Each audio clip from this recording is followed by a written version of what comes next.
ತಮಿಳುನಾಡಿನಲ್ಲಿ governor game ಶುರುವಾಯಿತಾ?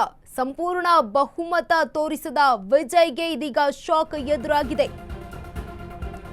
ತಮಿಳುನಾಡಿನಲ್ಲಿ governor game ಶುರುವಾಯಿತಾ ಅನ್ನುವಂತಹ ಪ್ರಶ್ನೆ.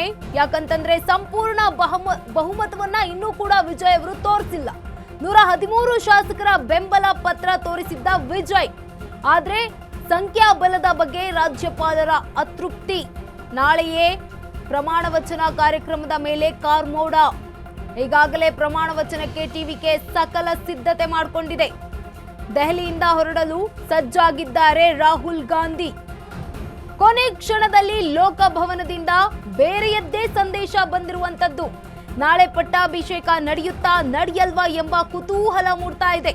ವಿಜಯ್ ಕಾಂಗ್ರೆಸ್ ಬೆಂಬಲ ಪಡೆದಿದ್ದು ಬಿಜೆಪಿಗೆ ರುಚಿಸ್ತಾ ಇಲ್ವಾ? ಕ್ಷಣ ಕ್ಷಣಕ್ಕೂ ರೋಚಕ ಟ್ವಿಸ್ಟ್ ಪಡೆದುಕೊಳ್ತಾ ಇದೆ ತಮಿಳುನಾಡಿನಲ್ಲಿ ರಾಜಕಾರಣ.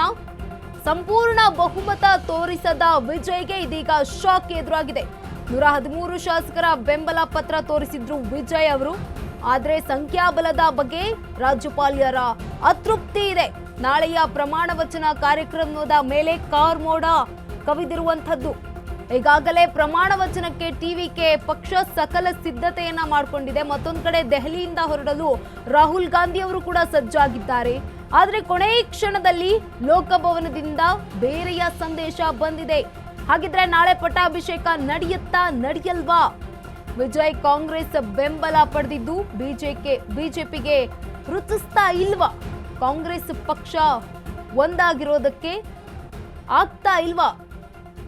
ಸಂಪೂರ್ಣ ಬಹುಮತ ತೋರಿಸಿದ ವಿಜಯ್ಗೆ ಇದೀಗ ಶಾಕ್ ಎದುರಾಗಿರುವಂಥದ್ದು. 113 ಶಾಸಕರ ಬೆಂಬಲ ಪತ್ರ ತೋರಿಸಿದ್ದ ವಿಜಯ್ ಅವರು, ಆದ್ರೆ ಸಂಖ್ಯಾಬಲದ ಬಗ್ಗೆ ರಾಜ್ಯಪಾಲರ ಅತೃಪ್ತಿ ಇದೆ ಅಂತ ಗೊತ್ತಾಗಿರುವಂಥದ್ದು. ನಾಳೆಯ ಪ್ರಮಾಣ ವಚನದ ಕಾರ್ಯಕ್ರಮದ ಮೇಲೆ ಕಾರ್ಮೋಡ ಸೃಷ್ಟಿಯಾಗ್ತಾ ಇದೆ. ಪ್ರಮಾಣ ವಚನ ಸ್ವೀಕರಿಸೋದಕ್ಕೆ ಸಕಲ ಸಿದ್ಧತೆ ಮಾಡ್ಕೊಳ್ತಾ ಇದೆ ಪಕ್ಷದ ಕಾರ್ಯಕರ್ತರು. ಈಗ ದೆಹಲಿಯಿಂದ ಹೊರಡೋದಕ್ಕೆ ಸಜ್ಜಾಗಿದ್ದಾರೆ ರಾಹುಲ್ ಗಾಂಧಿ ಅವರು ಕೂಡ. ಈಗ ಈ ಕೊನೆಯ ಗಳಿಗೆಯಲ್ಲಿ ಬಂದಿರುವಂತಹ ಸಂದೇಶದಿಂದ ನಾಳೆ ಆಗಿದ್ರೆ ಪಟ್ಟಾಭಿಷೇಕ ನಡೆಯಲ್ವಾ? ವಿಜಯ್ ಅವರಿಗೆ ಪ್ರಮಾಣ ವಚನ ಸ್ವೀಕಾರ ಮಾಡೋದಿಲ್ವಾ? ತಮಿಳುನಾಡಿನಲ್ಲಿ ಗವರ್ನರ್ ಗೇಮ್ ಶುರುವಾಗುತ್ತಾ ಅಂತ ಸಂಪೂರ್ಣ ಬಹುಮತ ಇನ್ನೂ ಕೂಡ ತೋರಿಸಿಲ್ಲ. 113 ಶಾಸಕರ ಬೆಂಬಲ ಪತ್ರ ತೋರಿಸಿದ್ರು ವಿಜಯ್ ಅವರು, ಆದ್ರೆ ಸಂಖ್ಯಾಬಲದ ಬಗ್ಗೆ ರಾಜ್ಯಪಾಲರು ಕೂಡ ಅತೃಪ್ತಿಯನ್ನ ಹೊಂದಿದ್ದಾರೆ.